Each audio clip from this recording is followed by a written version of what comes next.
Where did Breaking Chains come from series? And this is a testimony series. I want to get into it today, guys. Please excuse all of the construction going on on the outside that you may hear in the background. But good morning, glory to God. This is a testimony series. Why did I decide to do a testimony series? This morning I'm a bit more nervous than I was yesterday. I was pretty much ready. And God was like, why are you tiptoeing? I'm like, Sometimes I be beefing with God. Sometimes I'm like, God, I think that was perfect. That was great. That was it. And God's like, not even close. Not even close. But, as I've been today, I will get into my testimony. I will get into my story. And I don't really I'm to the point where I don't like to tell my story.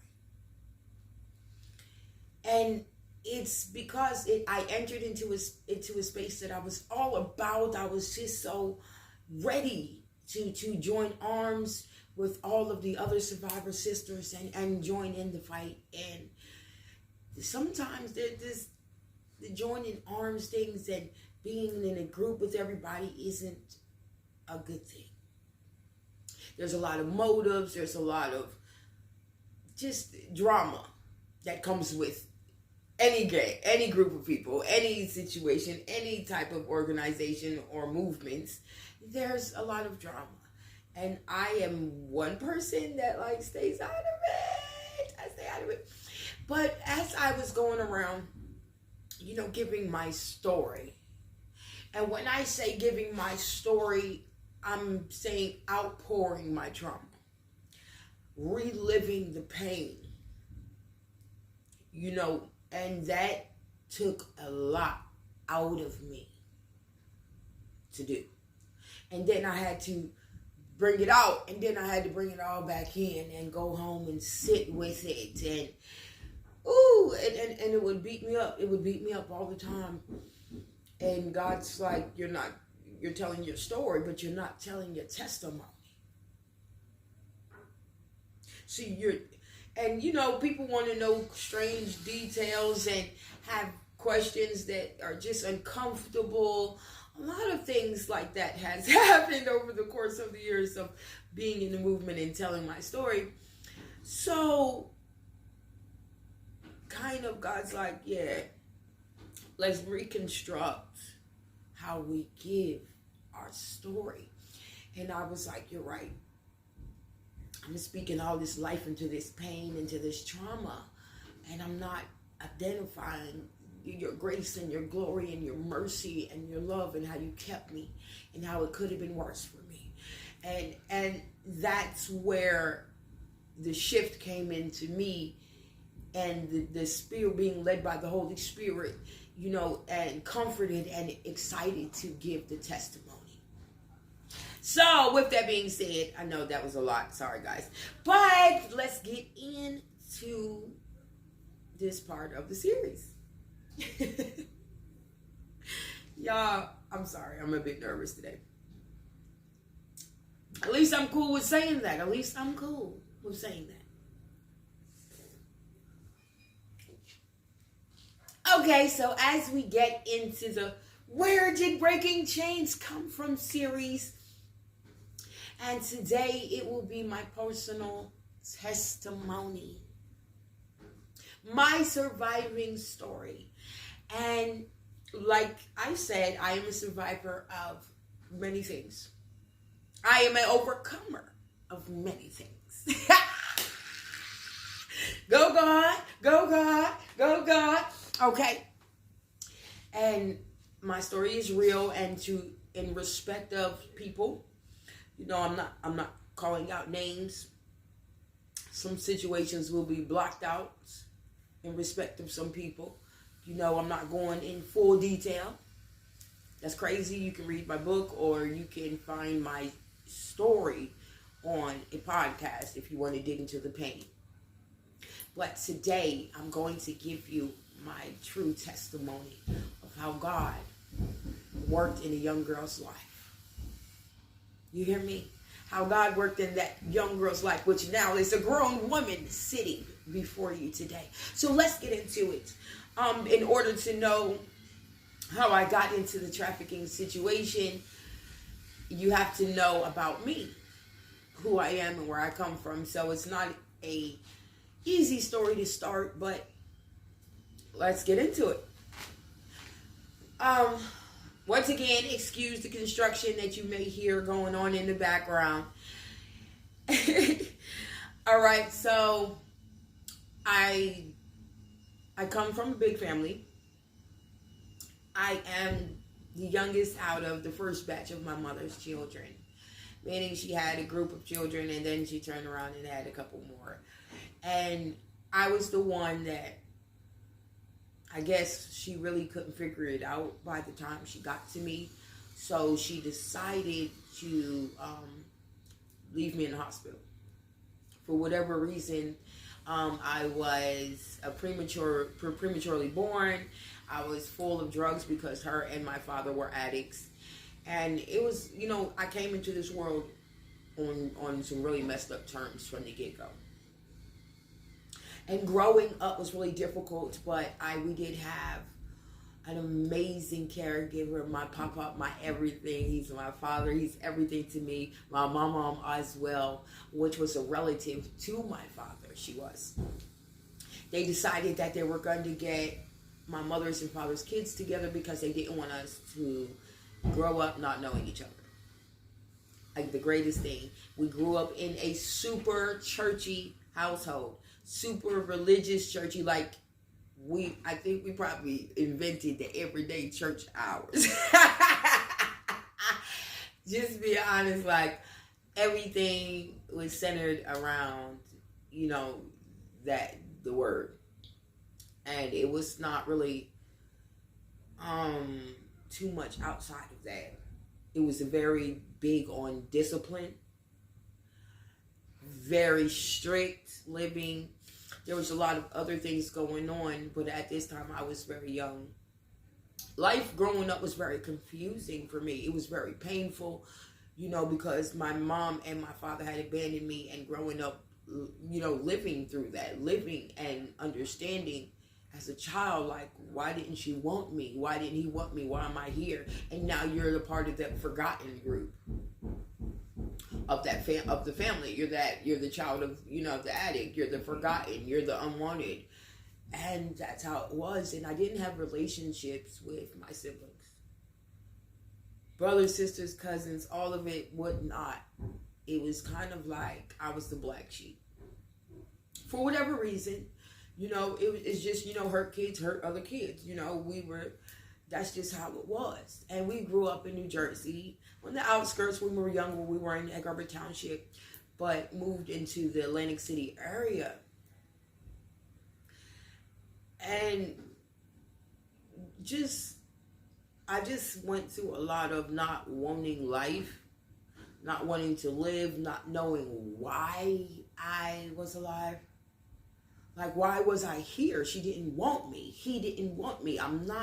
My papa did everything he could as I was growing up to make me feel loved, to make me feel cared for, to fill that void and that gap, and he never could. Because there was never a real answer. And by time I reached the age of, children are sponges. So about 8 or 9, when I reached this age, I actually get to meet my mother. And she comes to say, I don't want you anymore. Like, I don't think the abandonment and the neglect would have really taken a toll on me as bad as it did if that memory of when you meet your mother and she's actually coming to say, don't look for me, I don't want you, I'm not going to be your mother type situation, just raw and uncut. And that really had me in conflict, even reading the word in a very religious household, because it's telling me that I come from a wicked tree. It's telling me the fruit of a wicked tree will be cut off. It's telling me. So as a young child, I'm begging God, like, I don't want life. I don't want to live. So things were rocky from the beginning for me when it comes to where I belonged in this world, where I identified. My self-worth was not there. You know, I was already in a place where, it was going to go left for me growing up. I didn't even want life. So as I reached a certain age, in a big house with a lot of extra family members and things, a lot of things happen. And that's not my story to tell. But once you become of age and things go on, it was my turn to leave the house. And when it came to my turn to leave the house, I ended up going to stay with one of my older siblings into Atlantic City. And I thought it would be better for me, but really it was worse. I was partying all the time. I was in the club. It was like violence all going on. It was the city. It was the hood. It was life. And I was dashed, right in the middle of that, and trying to navigate through that as a young child. Where do I belong? Who do I go to? Where can I feel safe? I started, going to the boardwalk and making friends with people on the boardwalk. Boardwalk is the part of the tourist part of Atlantic City where all the casinos are, where the Ocean One Mall is. It's where the beach is. It's the boardwalk. It's where everyone goes in Atlantic City. So, I would go there and make friends with people. And I met a young guy there once and a group of friends. And I used to go to that boardwalk to see them every day. And then I met a guy, he was a smoker. And he pretty much tried to look out for me. You hungry? Hey, I've been out here for a long time. Show me his ways. And, I would look at him and I would just be like, guys, they got a little bit too loud, but we're back. And where was I? Meeting Mr. J, smoker. He always looked out for me. He tried to tell me, be careful out here. Everything isn't what it seemed. And the young man I met, I wasn't like trying to get in a relationship or anything like that. I really just needed a friend. I really just needed to be where I was accepted, because being in the hood can get real, especially if you got a heart like mine. Okay, that bothers people, and it was just a lot of violence all the time, and I felt like I was attacked all the time for no reason. And I really didn't have any beef with the people in the hood, so it was kind of like, I'm getting out of this. I want to get away from this, so I was running to the boardwalk. And one night, from the group of friends, it was a girl, and she was old enough to buy alcohol. So she goes and buys a bottle, a big bottle of Absolute. And we're all on the boardwalk, and we go down into the beach, and they had a plan to get me drunk. And they got me drunk, and I was throwing the shots back, trying to be cool and everything. Before you know it, I stood up, and my vision went blank. It just went dark, it went black. And now I'm like, okay, I can't see, so I'm starting to understand that I'm inebriated, like I'm drunk. But I don't realize how drunk, because my vision's going in and out. I'm thinking it's funny. Nah, then it turns to the point where it's not funny anymore. I'm about to start crying. I'm calling out for the boy. And they carried me down into the beach under what was the Ocean One Mall. It was a mall built out from the beach into the water and shaped like a ship, kind of like. And they took me down under there into the under stairwells. And they jumped on me. And they ripped my clothes off and they raped me. And in this moment, I'll never forget it because I was so weak. I couldn't fight back. I couldn't do anything but pray within myself. Ask God for the strength to get them off of me. And as soon as I said this prayer in my soul, I started wicked. I started fighting. I started going everywhere. I had blood all over me. I was a mess. I stumbled down the flight of steps. They were running out, and I could barely see. I'm hurting all over my body, and I collapsed in the sand. You would think that, people had more care and concern, but I was left there. The girl and the boy came back. And they tried to give me coffee. They tried to give me. I can vividly see and feel that one memory of them trying to make sure that I don't identify them.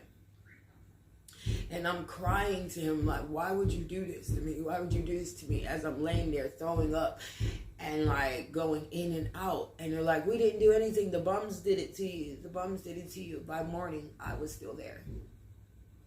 I was made a spectacle to the city because the girl who got raped under the boardwalk, it was really bad. The case went crazy. It took the city by storm at this time. It was very stressful for me. And I feel like something in me broke at that time. That young girl would never be the same after that. So after that, I was introduced to the opportunity to go down south. Hey, yeah, you're gonna go live with your long lost grandmother and family down south. Yeah, you need to get out of the city. So that was the plan. I get down south, and me not knowing my grandmother, it was a lot of tension there. Like, so you knew about us and you were never there for us. You allowed us to, and my grandmother was the type of woman where she didn't believe that she owed us anything. And she was a very proud woman. I was going to say that. And I am every bit of my grandmother's grandchild. Because I was a very proud grandchild. And we could never see eye to eye. And some things that, went on that I was just like, oh no, this was not the move for me to make. This is not it. This is not love. This is not where I'm supposed to be. So I went on my rebellious streak. It wasn't a time where I could stop and heal. It was like entering into another grooming situation, entering into, circumstances where people who are supposed to love and care for you immediately make you feel rejected and neglected. And that's how that situation went. So I'm like, okay, I met another guy down south, and I knew that if I pushed my grandmother to the point of no return, she would send me back home. And I used to, I went out of my way to try to get sent back to Jersey. And when I got back, I did. I got the money up and everything by myself. And I told my family, no, I want to leave. I want to leave. And when I got back home, I told my family about why I didn't want to be there. And my siblings, like, they snapped, they, tried to defend me, and it didn't go that way. It went in a way where now I would be casted out of that side of my family. I would be a liar, I would be all of these things. So now I'm back in the city, and people still remember, oh, that's the girl, that's such and such. Yeah. So within myself, I'm suffering. I'm going through changes. I'm trying to find where I belong. I'm trying to find love. I'm trying to find care. And that's not around me. I end up becoming 16, turning 17, getting pregnant. And I was dating a guy who was very, very well grown. And he would be the man to introduce me to domestic violence and love bombing and caring for you and outrageous sexual behaviors. And once he got me to himself, that's who I became. I wanted to be with him. I wanted to be about him. And he was extremely controlling. He was extremely abusive. And at a young age, I'm thinking it was my fault. And then it wasn't his child, but it was the fact that he said that he loved me and he was going to care for me and he was going to take care of the baby, and how he tried to correct the guy whose baby it was. It was just a real mind control, a real sting where he had a young girl who he made fall in love with him and be all about him. And he was abusive, and it was a situation where I should have never been in, but I was in. And me and my family were at odds at this time. It was done. It was a done deal. And the baby comes, and I try to reconcile differences with my family. I try to go back home. And things just don't go right. I tried to right my wrongs, and it just didn't go right. So I'm with him, and I'm being abused, and he's having sexual intercourse with me, and my baby is laying there, and I'm like, this man has the money to do all of these things, and he's not doing it. So I'm a fool. I'm like, this is not love, and I don't want to take this baby through this. So this is the beginning of me trying to figure it out. I live with this man, and if not him, who else? I get to the point where I'll never forget it. I was going to give up. I was going to run.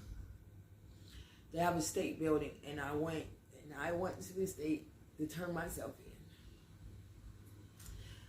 in. And I was going to give my son away, because I knew that I couldn't be a mother. They told me that I had to go back to who had custody of me. They told me that they couldn't do anything, and I was sent out of there with my child. And I remember the despair of, like, not wanting to be like my mother, but making the decision of, like, I don't know what to do. But I'm not going to let this man keep beating me in front of my child, and I don't even know how to provide for this child. So I tried to start going back around my siblings, and some old friends, and that's when I met my trafficker. He was from New York, and I'll never forget, I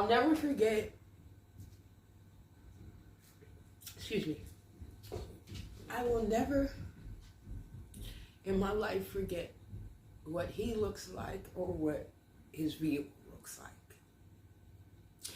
It was a big body like a Ford, all white with big rims, and I'll never forget the rims because they reminded me of the South. And I remember me and my homegirl were walking down the street. We were just leaving out the gate of the projects we stayed in, and the truck caught her eye, and she was like, "Oh, look, Block, look." They used to call me D-Block. "Look, Block, look. Oh, he trying to get you." Like, we had certain kind of terminologies in the hood, like, "Oh, he look." And I'm like, "No, girl, you know, the man I was with would beat me for real. If he walks up here and I'm talking to another man, are you crazy?" So she goes to the truck, and she comes back with a card, and she was like, "He wants you. He wants to talk to you." I'm like, "Call him, that might be, so what?" When I talked to him, he was just like, "You have a nice walk, da da da da da." He's flashing his diamonds in his watch and stuff. And I'm coming from the South, so I'm seeing this type of stuff before, not appeased by it at all. But I'm in the back of my mind, I'm like, this man got some kind of money. It may be good to keep him in the pocket. Now, I take the card, I take the number, but I keep going on. I went back to my life. I remember hiding that card in the bottom of my sneaker. I remember him beating me one day and then having sex with me, because I found out that he had been sleeping with the neighborhood, and he was getting robbed by other people. It was just a lot of hood drama going on, and I was in the center of it. And at this point, I was like, I can't do this. I gotta get out of here. I gotta make a way to provide for my child. So I go, and at this point, I live back in Maryland. I'm like, from the other hood, from where my sibling lives, I'm in the back. I'm on the other side of the town, of the city. And I go to my cousin. She couldn't help me. I couldn't even really say what I needed to say to her, because she was going through her own things in life. Then I went further back, and it was a friend of me and the guy I was dating. And one of them were really close to one of my cousins. So I went and I said that, I had an opportunity to, make some money and get right. And I really needed them to keep my son.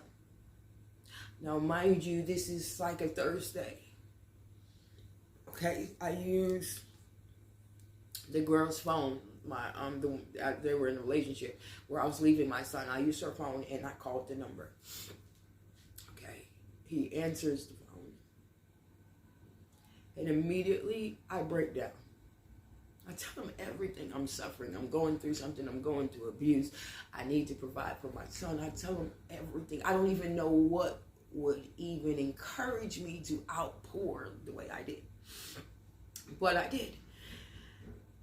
And he told me he owned a strip club in New York and that he could help me, and I would be back by Sunday with the money to do whatever I needed to do for my son. And all I needed to do is meet him at one of the casinos in about a few hours, because he was going to drive from New York to Atlantic City. And I was like, okay. And I'll never forget, because we met at Caesars. I sat there for hours. Before I went, my last stop was my sibling's house. I told him that I had an opportunity and that I was going to take it.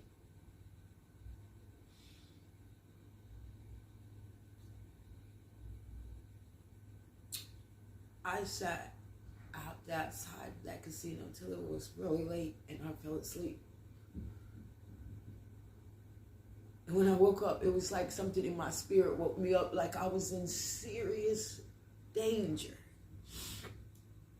Like the Spirit of God had moved over me, like, you're in danger. Get up from here and leave now. And my fight and flight is going crazy. I don't know if the man I'm dating is about around me or is about to find me, because he loved to gamble. He stayed in the casino all the time. So I'm panicking, like maybe I picked the wrong casino. I'm about to get caught out here waiting for another, like I'm nowhere where I'm supposed to be. And the traffickers, truck pulls up. Soon as I started panicking, like, I see the truck pass me right into the loop. I'm like getting lightheaded. I'm standing here. I'm going through so much changes within myself. And he notices me, and then I'm like, okay, I gotta go over there. And when I started panicking in front, he's like, no, we can't talk about it right here. We can't talk about it right here. So he's like, I want to talk. So he's like, get in. I just want to talk to you. It was another girl in the car. She gets out. She goes into the casino. I really didn't pay too much mind to her. So when he takes me around the corner, I start wicking. I start flipping out. I start going crazy. I can't stay here. I can't go with you. I can't. I'm sorry. I wasted your time. I'm wicking. And I am going crazy on the inside. You hear me? Like, I don't know what it is, but I entered into something where I felt it in my body. When I woke up, guys, I saw signs. My head was hurting.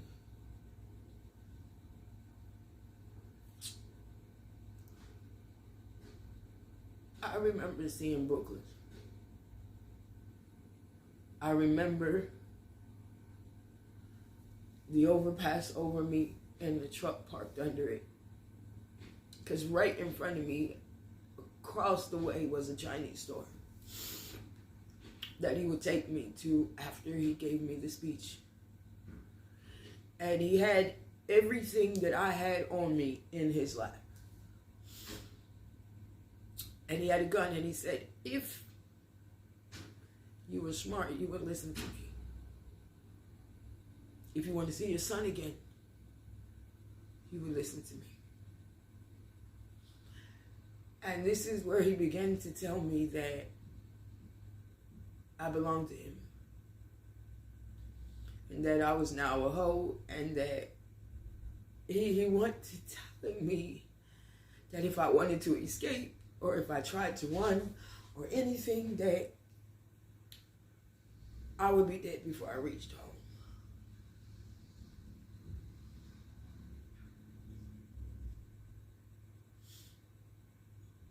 After he gave me the protocol talk, he took me to get something to eat, and I didn't want to eat. I couldn't even really understand, like, I couldn't register what was being said to me. I heard it, but I didn't hear it. Okay? I'm sitting here, and all I can think within myself is, I know damn well this is not happening. Dominique, I know damn well this is not happening to you. I was deep. It was it. He took me to a house that only locked from the outside. It had bars on the window. It looks like a beautiful house, but if you paid attention, it was a prison-like structure. They had bars on the windows. The screen door thing had, like, you know, the bars, but the locks were all backwards.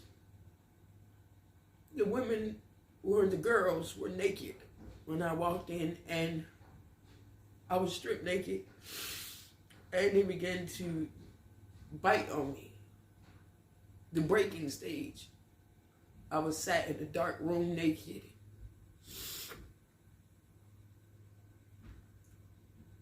And I still didn't break. Mom, I couldn't understand how I ended up in this situation.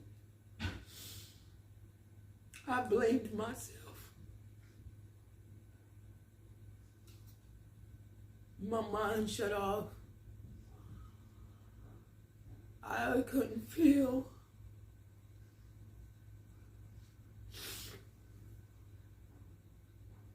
The abuse was real. The abuse was real.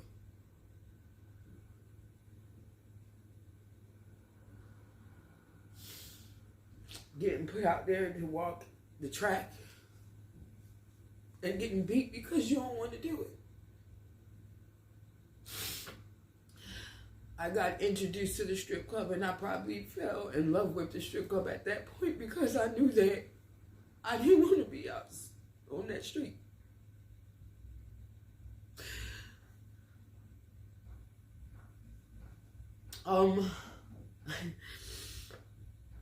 It was real. He dressed me. He took me to get my hair done. He put my nails on me. And I had never seen myself so beautiful until that moment. And the whole time I'm sitting here and in my spirit, the devil is telling me that God couldn't love me. That if he did, how would I end up where I am? I was so hurt that I didn't even want to talk to God. I was believing the lies because my life looked like God didn't care. My life looked like God wasn't there.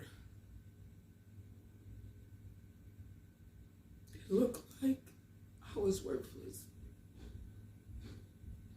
And this was going to be the end.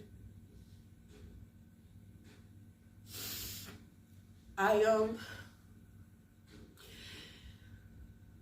never forget where the fight came from. I was in the dark room one day and another girl was thrown in there. And she was younger than me. And she came from another trafficker. She had just had a set of twins and she had another baby. So she had 3 babies and I'm over here fighting to get back to one. But her babies was split with the last pimp she was just with because she looked at the one I was with and now he owned her. Now he had a full stable with his committed bottoms and his new stable.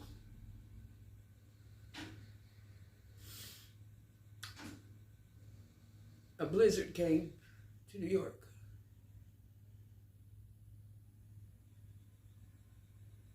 And he decided he was on the phone all night and he got excited. And he said,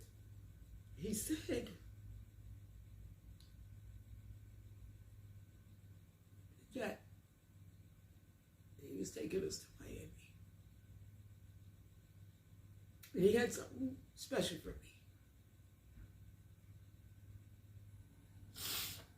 It was so crazy because all of the girls are excited because he's giving us quotas. If you make 50 bands, you can spend a day in Disney World and all of these things, but you gotta make this much a day. You got to have this much, and the bottoms are going crazy. He's pulling up the diamond bracelets and putting them on him, and I'm sitting there like, if I'm in this situation, it would be for my son. I can never love a man enough to do this for him. But this wasn't about love. This was about control. And beating you into submission. Breaking your spirit. Breaking you mentally and emotionally.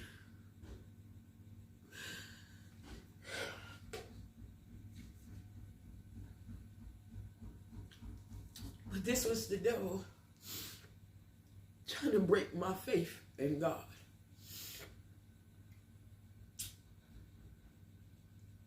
Because what about my life said I had favor at this moment? Nothing.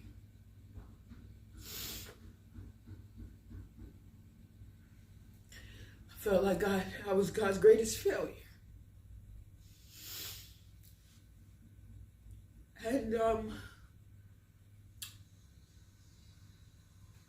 I knew that this was going to be a one-way trip for me. When we hit halfway, we had to be somewhere like Virginia, outskirts, and because I remembered the Waffle House, sitting by the truck stop, because something hit me at that moment that I had been that way before. And he beat me, and he told me that he was going to sell me. And at that moment, I begged and pleaded, and I swore that I was going to behave.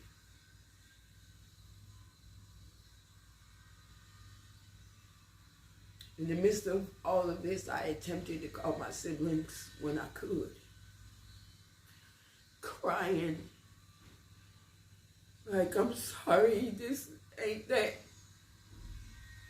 Letting them know from my heart that I was in trouble. And it was nothing nobody could do.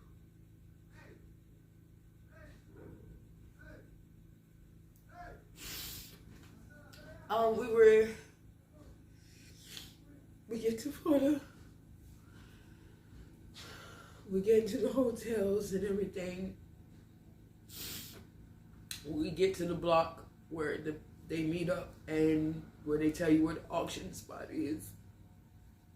Where you show your merchandise, you show the girls in the rooms, the pimps commune and talk about different tracks and different blades that they orchestrate into the prices of the different girls in the room.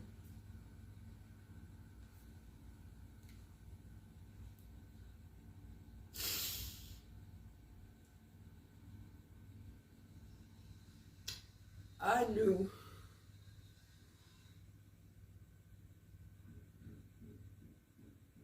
then that it was over. I felt like I would never see my child again, and that I was every bit of the failure everybody said I was. Because Dominique, look what you have done now. And for the love of me, my mind and my emotions were stuck on off. And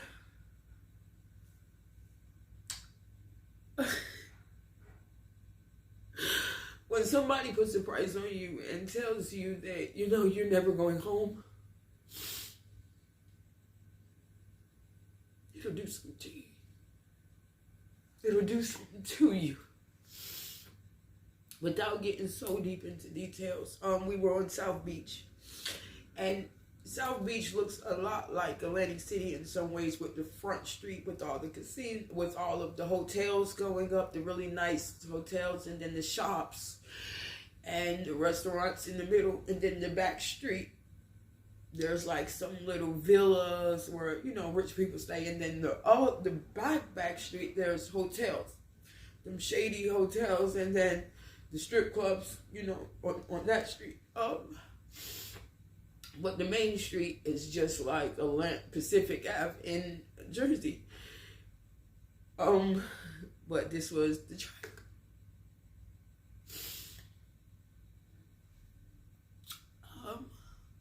Yeah, it was real. They got a track in the hood, like out Coconut Grove.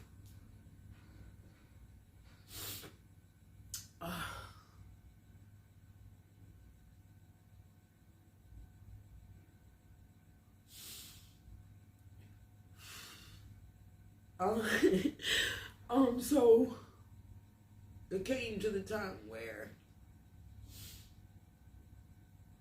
I was trying to get the young girl to escape with me. and not be afraid.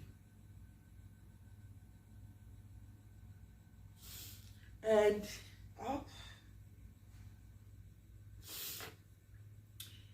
a situation happened where she got in the wrong car. And I stayed too long where I was at. And when I came out, she was being dragged by the car and she was screaming. She was screaming for me. And I was running. I was running so fast in those shoes. By the time I got to her, I was wailing in my soul, like, there's no way God can love me. There's no way God can love me. If this was my portion, look at this. I felt like death was stalking me.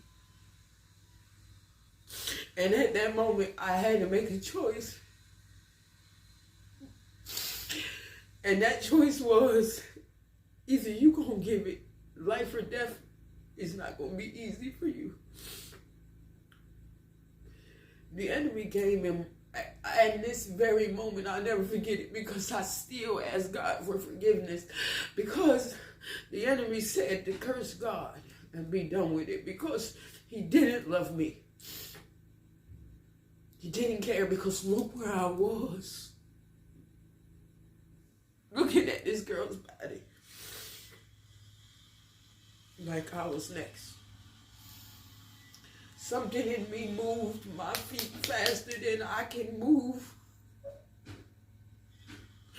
Like I was being led in the spirit. My feet went to moving. Every person that I ran to helped me. The night I actually got to escape this life, I have never in my life felt that kind of fear and hatred for money in my life.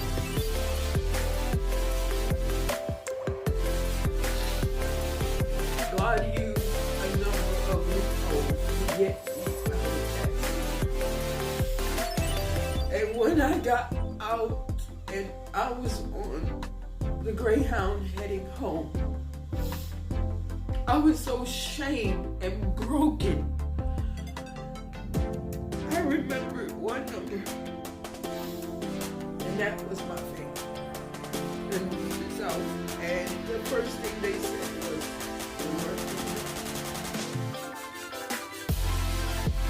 they called me all kinds of names. They had heard me.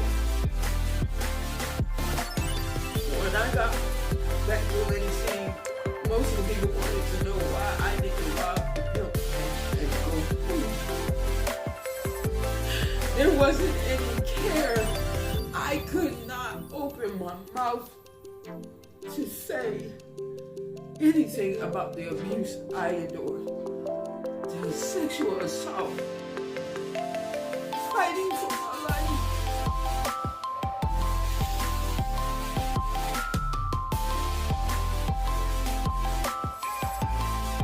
I was broken. And I know it. I looked at myself and I almost died on the inside because everything was to give back to him. And everything was so I could take care of him. So now I'm even more like you're a failure. It wasn't until the guy I used to talk to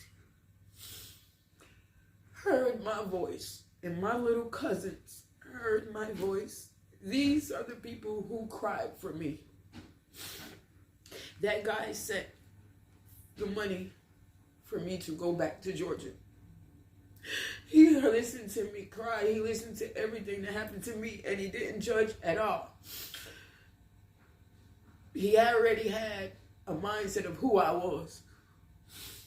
First of all, I'm underage, so there is no way that I can consent to go and being a prostitute. First of all,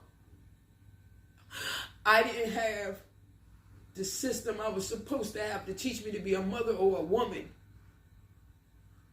So how did I learn if it was not for God? When I got down south, I went to stay with my an extended family. I'm just going to say extended family because they opened the door. The guy sent me back after, he got me situated with my extended family to get my son. And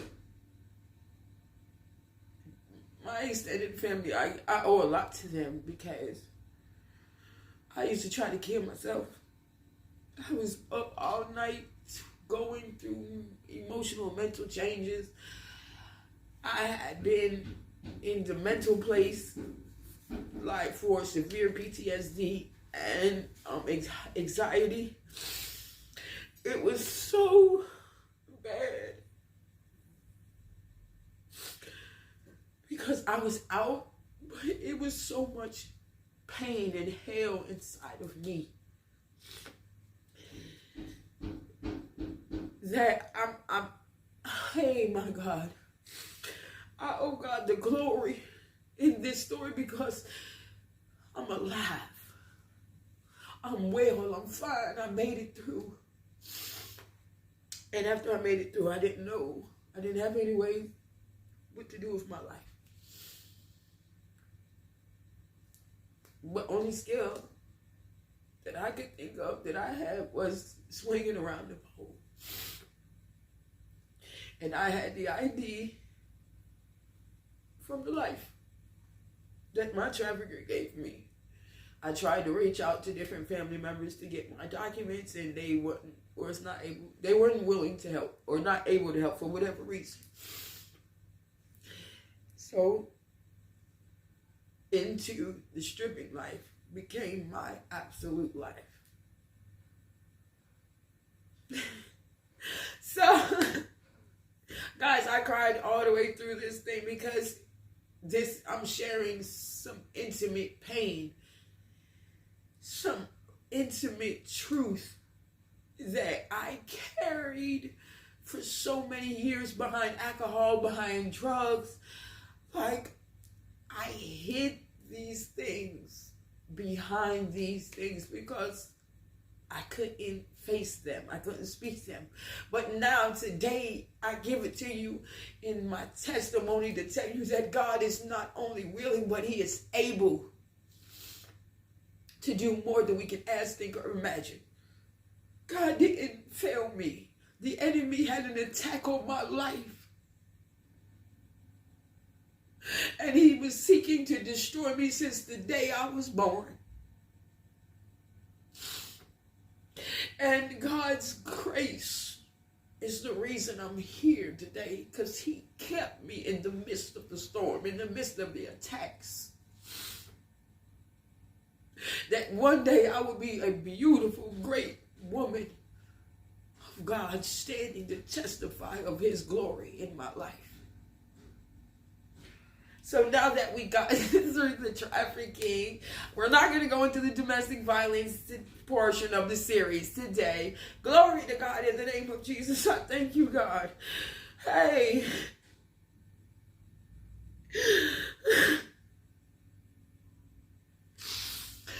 What God can do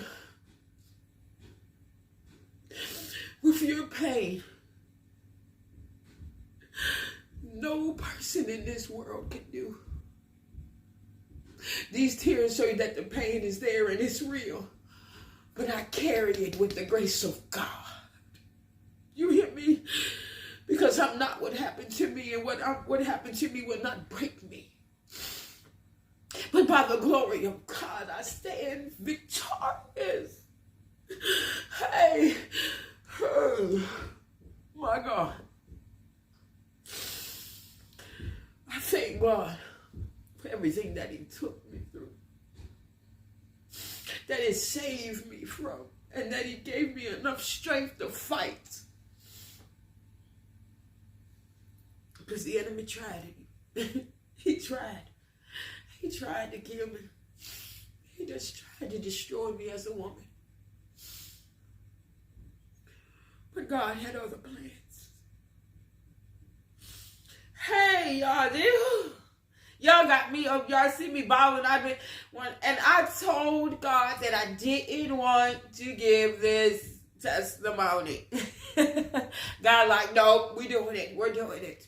We're doing it. And, I have this thing about being so strong all the time. And if God felt the need for me to show vulnerability and to show another side, I'm okay with that. But I don't want anybody to feel bad. I don't like that. I don't like it. Survivors, I want you to know that your story is your own. Your story doesn't have to add up or match up with anyone's story, because God's not going to take you through what he took somebody else through. It may be similar, but it doesn't look the same. Okay? I love you all. And let me tell you something. Stand in your truth. Stand in your truth. I love you all, and thank you for this opportunity to give you part 2 of the Where Did Breaking Chains Come From? Testimony. So, of course, you know where it came from now. Oh, God. Our next series will be talking about, the past. After all of this will happen. You won't believe it. Oh, man. All glory goes to God. All glory goes to God. In the mighty name of Jesus. Hey, thank you, God. Hey, thank you for this opportunity to be vulnerable and in this space. Guys, just know that what God has done in my life, he's able to do in yours. And we will be back with another series of Where Did Breakin' Chains